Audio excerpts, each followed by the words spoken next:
Hey everyone, it's Nenad, and today we're taking a closer look at my 14-inch MacBook Pro and seeing how it's held up for me over the last few months. I've been using this laptop almost every single day, so I wanted to give you my thoughts on it and try to help you decide if the 14-inch MacBook is the right one for you. I went back and forth between the 14-inch and the 16-inch model for weeks, and after a lot of thinking and comparing of the two, I finally ended up going with the 14-inch model for a few different reasons. So in today's video, I'll go over what I like, what I dislike, and whether or not I'd recommend it to someone who's in the market for a new laptop.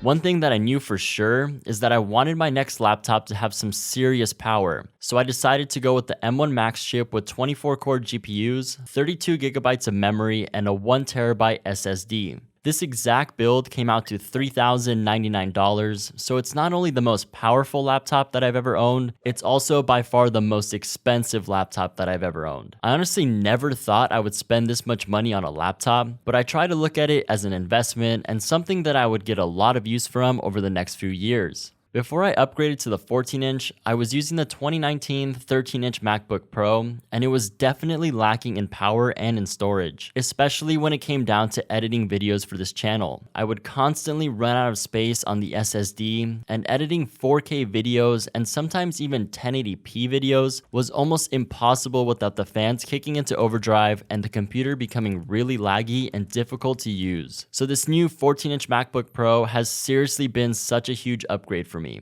I haven't even come close to filling up the internal SSD, and so far there haven't been any instances where the laptop didn't have enough power to keep up with my workflow.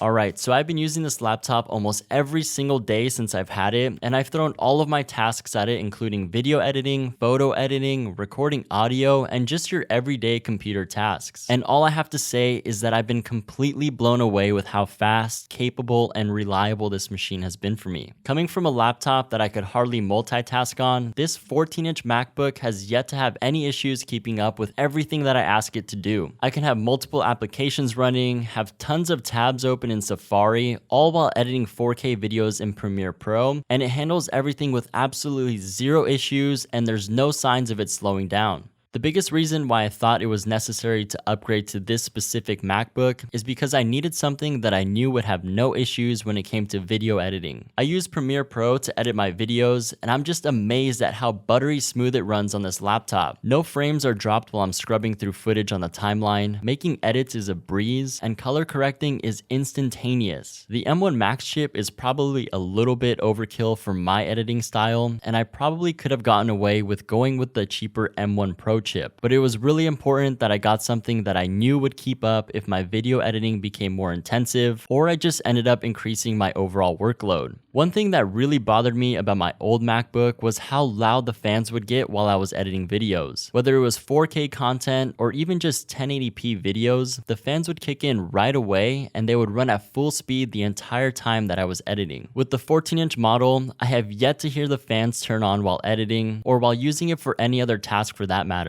The only time that I do hear the fans kick in is when I'm exporting my final edits in Premiere Pro. Other than that, it's dead silent, and it's a huge change from what I was using before. So I use a couple of other programs on this laptop like Photoshop and Adobe Audition, and as you probably thought, it has no issues keeping up. Every application is quick and responsive, and I love being able to jump from one application to another with absolutely no hiccups.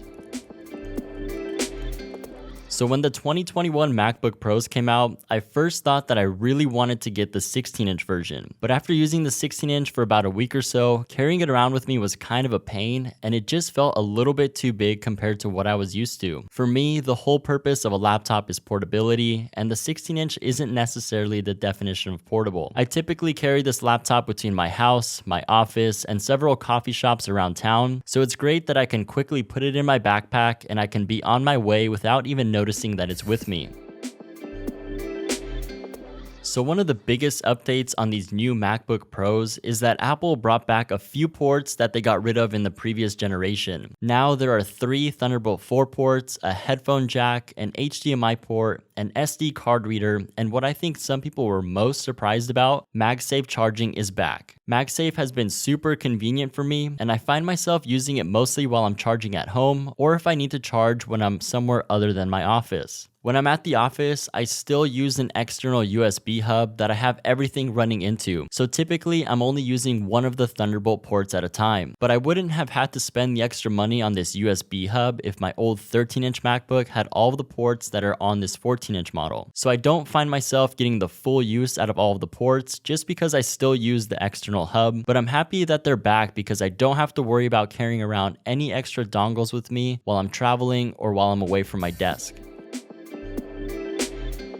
Let's move on to one of my absolute favorite parts of this laptop, and that's the liquid Retina XDR display. It's hard to get a feel of how good this display is over video, but trust me, it's absolutely amazing, and it's definitely one of the best screens that I've ever used on a laptop. Text looks sharp, images are crystal clear, and colors are really vibrant, which makes using and consuming content on this laptop really fun. Apple also included ProMotion, which allows for refresh rates of up to 120 Hz. This makes everything from scrolling through a web page to watching video content super responsive and snappy. So the screen is 2 inches smaller on the 14-inch compared to the 16-inch, which is quite a big difference when you see the two laptops side by side. But so far, I haven't really found myself wishing I had those 2 extra inches. When I need more screen real estate for video editing or doing more intensive tasks, I'll almost always have my MacBook connected to the external display at my office. I do find it a bit tougher to edit videos directly on the 14-inch display, so if you plan on doing that, I would definitely recommend going with the 16-inch model, because those 2 extra inches do make a big difference. So if you're planning on doing most of your work while having your laptop connected to an external monitor like I do, then I don't really see the need for getting the bigger screen, and you can save yourself a little bit of money. Also, I can't forget to mention the notch at the top of the screen, but honestly, I barely even noticed that it's there, and it really hasn't impacted my experience using the laptop or any of the applications that I use on it.